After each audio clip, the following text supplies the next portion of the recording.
Tudo bem?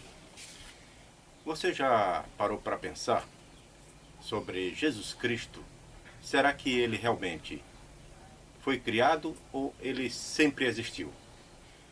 Por que é feita essa pergunta? É porque as testemunhas de Jeová, elas acreditam que Jesus foi criado. Eles têm base, por exemplo, aqui em Colossenses, capítulo 1, versículo 15, que diz assim: Ele é a imagem do Deus invisível, o primogênito de toda a criação. Então aqui eles querem dizer que Jesus foi o primeiro criado. Eles dizem que Deus criou Jesus e através de Jesus criou todas as outras coisas. Então eles dizem que Jesus é uma criatura, ele teve princípio. Houve um tempo que Deus existia sozinho. É isso que eles dizem. Outro texto também que eles se baseiam é Apocalipse, ou Revelação 3,14. 3,14 que diz assim: Ao anjo da congregação de Laodiceia, escreve estas coisas. Diz o Amém, a testemunha fiel e verdadeira, o princípio da criação de Deus. Então aqui diz princípio da criação de Deus. Ele diz que Deus criou primeiro Jesus. Jesus foi a primeira criação de Deus. É o que eles dizem aqui na Bíblia, que eles publicaram a tradução do Novo Mundo, né? Agora nós vamos ter uma explicação aqui do meu amigo e professor Nathaniel Mendes de Castro a respeito deste assunto, e também ele vai falar sobre a questão da lei e da fé. É um prazer mais uma vez estar aqui conversando com os senhores e com as senhoras. Bom dia para você, Luiz, meu grande amigo. Pois bem, esse texto de Apocalipse 3,14 e de Colossenses 1,16, os quais apresentam a Jesus como primogênito de toda a criação, eles foram textos muito debatidos ali antes do concílio de Nicéia. Haviam, inclusive, aqueles que, baseados nesse texto, diziam que Jesus tinha sido criado por Deus em algum tempo na eternidade. Ou seja, antes dos céus e da terra, Jesus teria sido criado por Deus. Em outras palavras, o que eles ensinavam? Que Jesus não era Deus da mesma forma que é o Pai. Eles ensinavam o quê? Que ele era um Deus de segunda categoria, um Deus criado. Na verdade, se nós isolarmos esses textos e ficarmos baseando-nos apenas na expressão, nós vamos sermos tentados de forma enganosa a interpretar realmente dessa forma. Só que a Bíblia Sagrada ela é composta de 66 livros e nós não podemos interpretar apenas com base nesses textos. Por exemplo, deve-se levar em consideração o que diz João capítulo 1. No princípio era o Logos estava com Deus e o Logos era Deus. Aí diz claramente quem era Jesus, Deus. Ele não era um outro Deus, ele era o próprio Deus. Então o que significa a expressão primogênito de toda a criação? É o seguinte, o Deus eterno, o Filho, ele se encarnou. Ok? Ele passou ali na Palestina 33 anos, ele morreu na qualidade de filho do homem. Um homem como qualquer um de nós, no sentido de estar sujeito à morte. Quando ele ressuscita de forma transcendental, ele ressuscita com um corpo espiritual, é um corpo sim, mas era um corpo espiritual. Ele ressuscita como homem celestial, como diz Paulo, e ele se torna agora um novo Adão. Um novo homem, ele se torna agora o cabeça de uma nova criação. Então, a partir de Jesus Cristo, Deus ele cria todas as coisas de forma nova. Então, ele é nesse sentido que ele é o princípio, ele é o primogênito da criação de Deus. Ou seja, é a partir da ressurreição de Jesus Cristo que ele ganha esse título primogênito de toda a criação. Então, só para enfatizar, no seu livro lá na página 60, o livro A Lei e o Evangelho, você diz que Jesus é a primeira criação. Em que sentido ele é a primeira criação?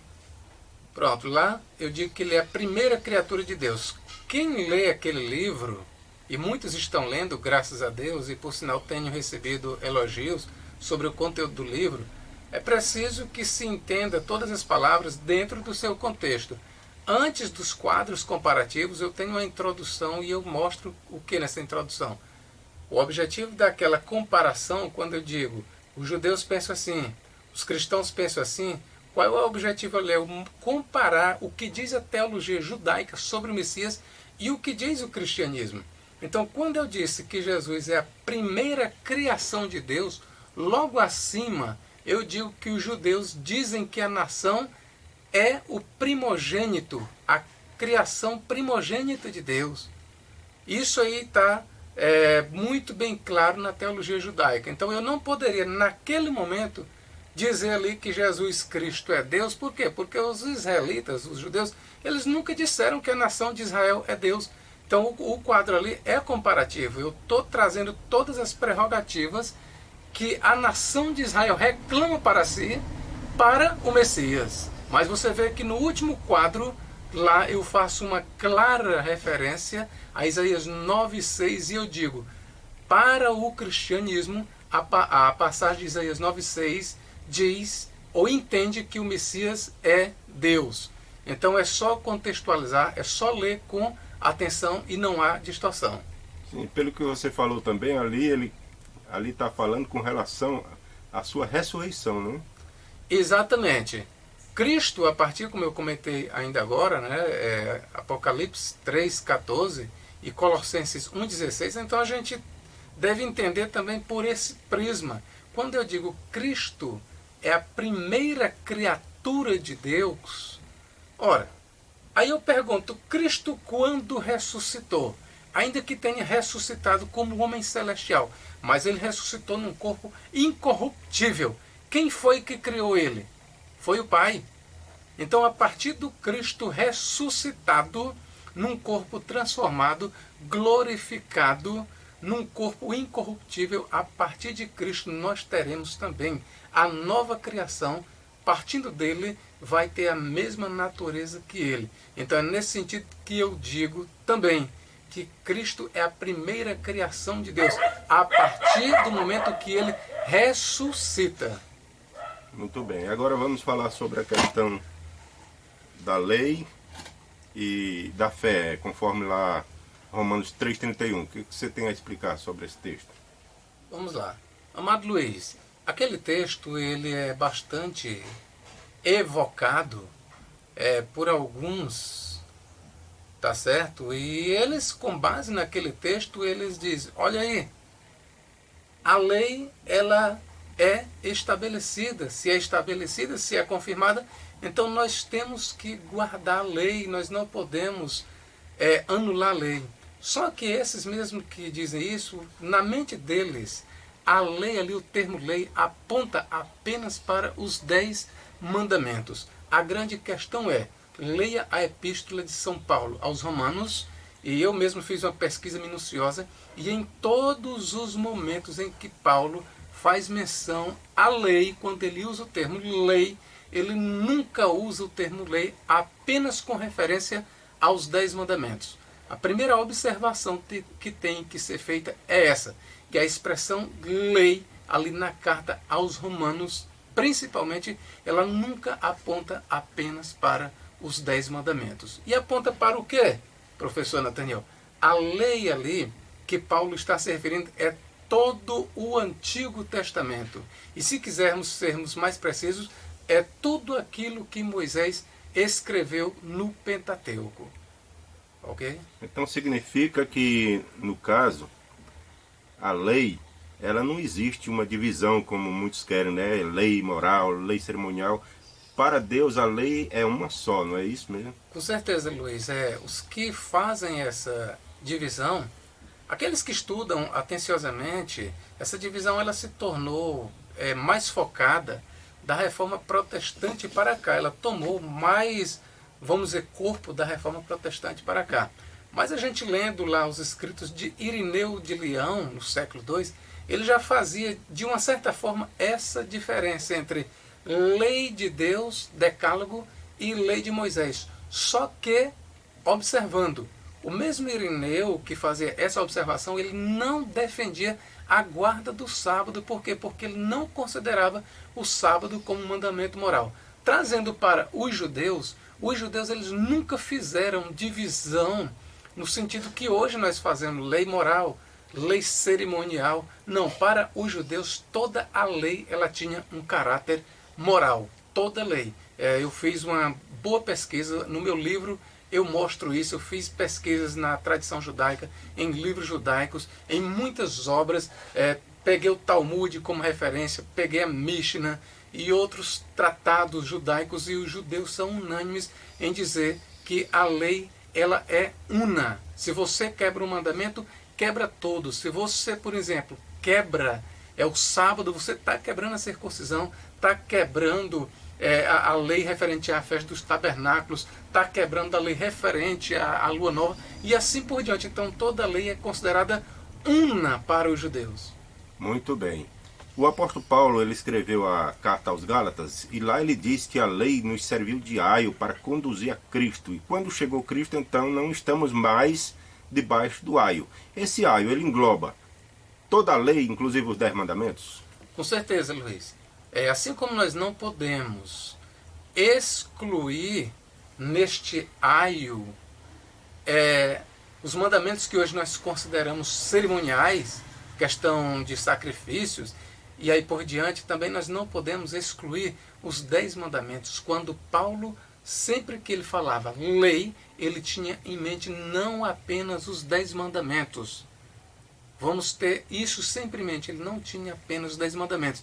Mas quando diz a lei serviu de aio para quem? Para os judeus, diga-se logo isso de passagem, a lei ali englobava os 10 mandamentos. E quando Paulo está dizendo que a lei foi dada como aio até que Cristo viesse, o que é que nós entendemos? Que depois que Cristo veio, o papel do aio, ou seja, da lei, findou. É por isso que em Romanos 10:4, Paulo diz, Cristo é o fim, no grego telos, da lei para a justificação de todo aquele que crê. Primeiro do judeu e depois do grego. Muito bem. Jesus Cristo ele diz que nos deu um novo mandamento. E esse novo mandamento, ele diz que é o amor, que é amar a Deus sobre todas as coisas e ao próximo amar a si mesmo, né? Então quer dizer que o cristão ele está sob a lei do Cristo. Faça um resumo aí, o que é a lei de Cristo para nós? Muito bem, Luiz. Inclusive, completando até a conversa agora que tivemos, né, sobre aio, essas questões, alguém perguntaria, então o cristão está sem lei? Sim, sem aquela lei que foi dada no Monte Sinai, que envolvia sacrifício e tudo mais, tudo aquilo que Moisés escreveu, tudo aquilo que ele deu para os judeus, tudo aquilo, o cristão não está debaixo daquela lei. E aí você pergunta, então o cristão está sem lei? Em referência àquela lei, ele não tem lei. Só que em 1 Coríntios capítulo 9, se eu não me falha a memória, versículos 20 e 21, ele diz que fez de tudo para com todos, para os que estavam debaixo da lei, como se ele estivesse debaixo da lei. Que lei é essa que ele está falando? A lei de Moisés, a lei dos judeus. Todavia ele não estava debaixo da lei. Aí ele diz, e para os que não têm lei, ele se fez como se não tivesse uma lei. Todavia ele não estava sem lei, ele tinha uma lei que é a de Cristo. Então nós vemos aí claramente 3 povos aí, vamos analisar. Nós temos os judeus que estão debaixo da lei de Moisés, nós temos um povo que não tem lei, que são gentios, e nós temos um povo que está debaixo da lei de Cristo, que é a igreja, que são os cristãos. Então nós temos uma lei, qual é? A lei de Cristo. E que ninguém venha dizer, então a lei de Cristo é a lei de Moisés. Não é. Isso é antipaulino. O Novo Testamento jamais confunde lei de Cristo com lei de Moisés. Muito bem. Então, como a gente sabe, lá em Colossenses 2, 16 e 17, Paulo diz que ninguém vos julga por causa de comida, bebida, lua nova e sábado. Quer dizer, nós não estamos no novo pacto na obrigação de guardar o sábado. Mas quando nós mostramos isso para algumas pessoas, eles dizem, então, o cristão está sem lei, pode matar, pode roubar, pode fazer o que quiser, não tem lei, é isso? Luiz, na verdade isso aí é um argumento capcioso, desonesto, né? Por parte daqueles que se levantam. Isso aí até eles que levantam, eles sabem que nós, cristãos, Não andamos matando, não andamos roubando, não andamos adulterando, não andamos nos prostituindo. Eles levantam esse argumento com uma só finalidade. Qual é? Para justificar a guarda do sábado, que é um dos mandamentos que já foi cancelado na cruz do Calvário. Por quê? Porque ele era uma sombra. Está lá em Colossenses 2,16, muito claramente. Gálatas 4, versículos 10 e 11, Paulo diz: receio que eu haja trabalhado em vão para convosco, porque vocês andam guardando dias, meses, tempos e anos. Se vocês procederem assim, o meu trabalho foi em vão. Ora, o que Paulo diz ali, dias, é uma referência aos dias sagrados de Israel, o que inclui o sábado. Então nós não podemos entender de forma alguma que o sábado ainda é uma prerrogativa para a igreja. Aliás, nunca foi. Outra observação, meu amado Luiz. Alguém diz assim: não, mas não tem um texto dizendo que o sábado foi abolido. Pois eu vou lhe mostrar que tem. Romanos 10,4, Paulo diz: o fim da lei é Cristo para a justiça de todo aquele que crê. Agora, eu aqui lhe pergunto: o sábado era ou não era parte da lei? Era parte da lei. Então, se ele era parte da lei e a lei findou em Cristo, então o sábado findou. Outra coisa, a questão do aio, a lei como aio, que foi dada até Cristo. E Paulo diz bem claramente que depois que Cristo veio, este aio cumpriu com a sua obrigação, com o seu ofício, acabou.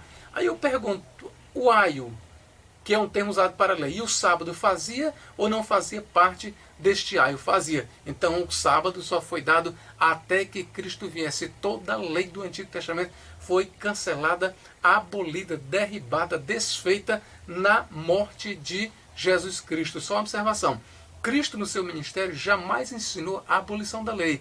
Cristo ele cumpriu todos os requisitos. O que nós estamos dizendo é que na morte de Cristo toda a lei foi abolida, na morte de Cristo. Muito bem.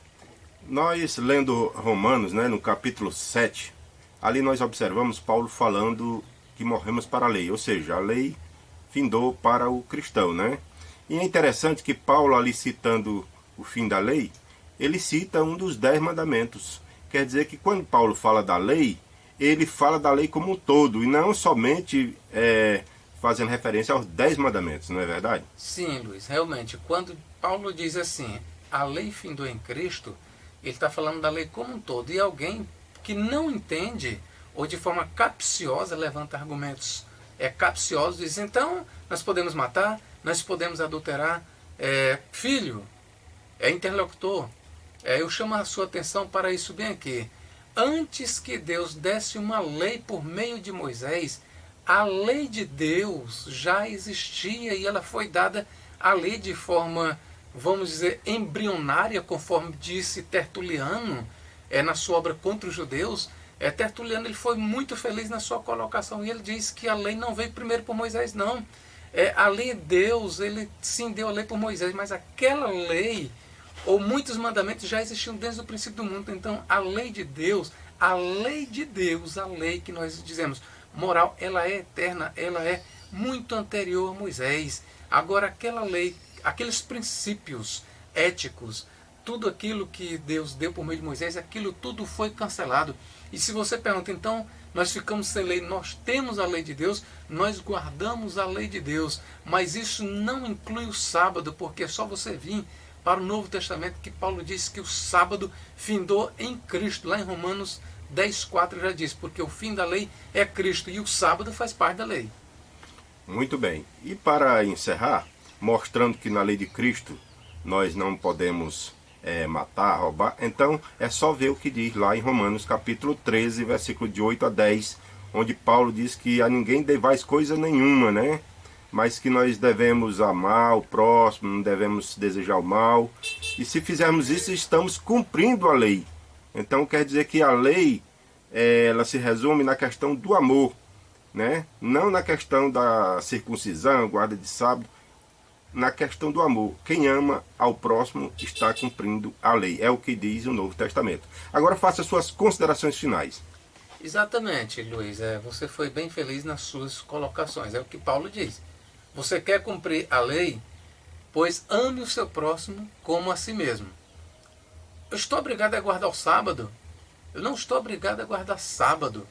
Eu não estou obrigado a me circuncidar. Eu não estou obrigado a guardar a lua nova e assim por diante. Eu estou apenas obrigado a guardar o meu próximo como a mim mesmo. Assim como Cristo me amou, eu tenho que amar o meu próximo. É isso, guardar a lei de Deus. É exatamente isso aí.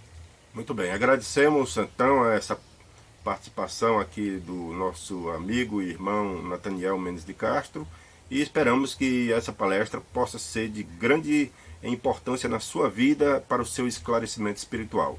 E que Deus abençoe e até a próxima. Eu é que agradeço a todos, também agradeço ao meu amigo Luiz por estar abrindo este espaço e o seu canal ele é muito visitado. Nós é que agradecemos e mais uma vez eu faço aqui uma rápida propaganda do meu livro. Meu livro ele tem saído muito. É um livro que eu escrevi para todos os públicos religiosos. Muito obrigado. Até a próxima.